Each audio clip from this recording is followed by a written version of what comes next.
May 1st, 1960, the Food and Drug Administration approved Enovid for marketing in the United States.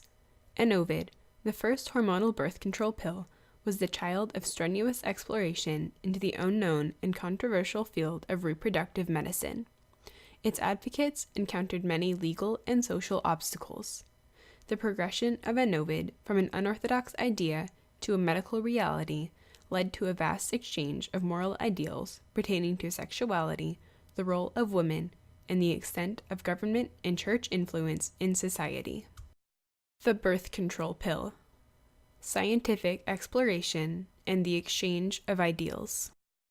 In the early 20th century, the low to middle-class women of the United States were burdened with frequent pregnancies ending in painful childbirth, miscarriage, or dangerous illegal abortions. Most forms of contraception were crude physical barriers that prevented sperm from reaching female eggs. None were fully effective. Some were dangerous. The Comstock Law, passed by Congress in 1873, equated contraceptive devices with pornography, outlawing their dissemination. The United States was the only Western nation to criminalize contraception. In 1912, nurse and feminist icon Margaret Sanger published a series of articles in the New York Call in which she originated the term birth control and urged a new idea of sexuality. She wanted young couples to discuss sex and children before marriage, with the understanding that intimacy was neither shameful nor obscene, contrary to the social and political norms of the time.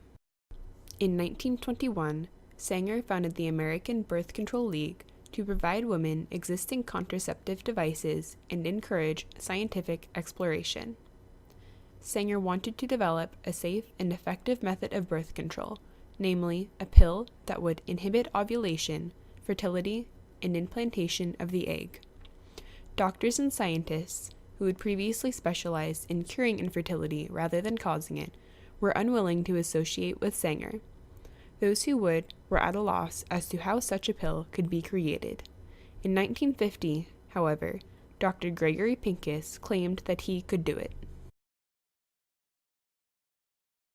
The development of a birth control pill would not simply be the invention of a new medication. It would be exploration into the virgin field of reproductive medicine. Pharmaceutical drugs had never been intended for healthy women, and certainly not to prevent pregnancy. The medical risks, as well as the social and political implications, were enormous. Within the past decade, scientists at the University of Pennsylvania had confirmed that estrogen and progesterone, hormones produced during pregnancy, prevented ovulation in rabbits. The process, however, was only vaguely understood, and public censor deterred further studies. In 1951, Dr. Pincus and reproductive biologist Min Chang, funded by Sanger and wealthy feminist Catherine McCormick, began to research the contraceptive effects of certain hormones in rats and rabbits. They found that hormones inserted directly into the vagina were ineffectual except in large doses. Injections and temporary implants were adequate, but not ideal.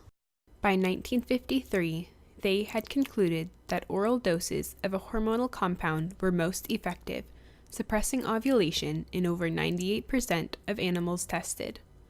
The compound, called norethynodrol, contained approximately 175 micrograms of an estrogen derivative and 10 milligrams of synthetic progesterone. To confirm that it acted as a contraceptive, it would have to be tested on human women.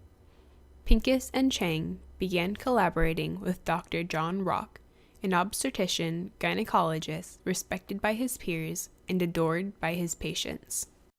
From 1954 to 1956, Pincus and Rock conducted covert trials on approximately 50 women in Massachusetts and 171 women in Haiti and Puerto Rico. When taken properly, norethynodrol provided complete protection against pregnancy. A significant number of women reported moderate side effects, predominantly headaches, gastrointestinal pain, and nausea. In 1957, Pincus persuaded Searle Pharmaceutical Company to produce norethindrol under the name Enovid. The United States Food and Drug Administration approved Enovid for marketing as a prescription for gynecological disorders and menstrual irregularity.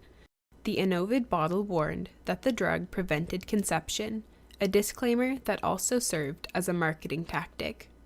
Women were desperate for an infallible method of birth control.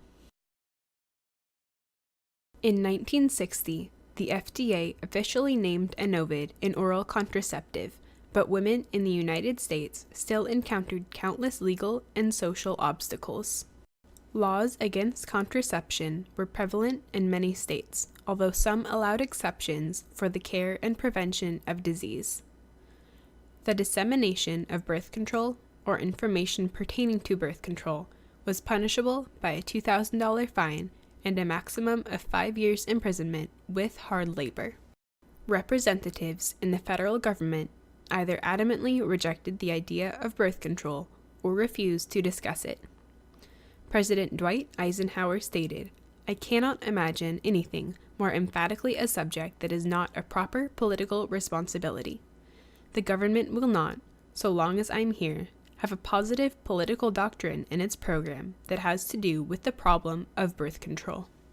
The Catholic Church held that the prevention or termination of life is sinful and vehemently opposed artificial birth control. Humanae Vitae, the encyclical later published by Pope Paul VI, reinstated this belief. Conservatives deemed it a vice, fearing that it would lead to sexual immorality among young women. And yet, the consensus among both physicians and sociologists is that a girl who was promiscuous on the pill would have been promiscuous without it, Time magazine would later conclude. By 1964, sales of oral contraception in the United States had risen to $30 million, ushering in the era of the pill with its profound impacts on societal norms. Syntex, Parke-Davis, and Ortho pharmaceutical firms had introduced their own oral contraception to the markets, and others were awaiting FDA approval. Used by over 6.5 million women, the birth control pill was the most commonly used contraception in the nation. All laws criminalizing the discussion and dissemination of contraception would be removed by 1970 in Supreme Court cases such as Griswold v. Connecticut and Eisenstadt v. Baird.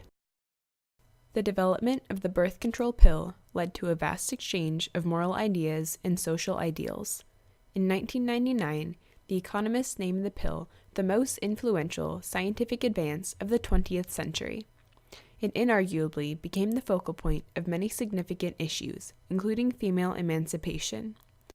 It allowed women to escape the burden of unplanned childbearing and work outside the home. Supporters believe that it strengthened the nuclear family by easing the strain of unwanted children that could not be economically supported. The pill also influenced sexual norms and behaviors, and is accredited to the so-called sexual revolution.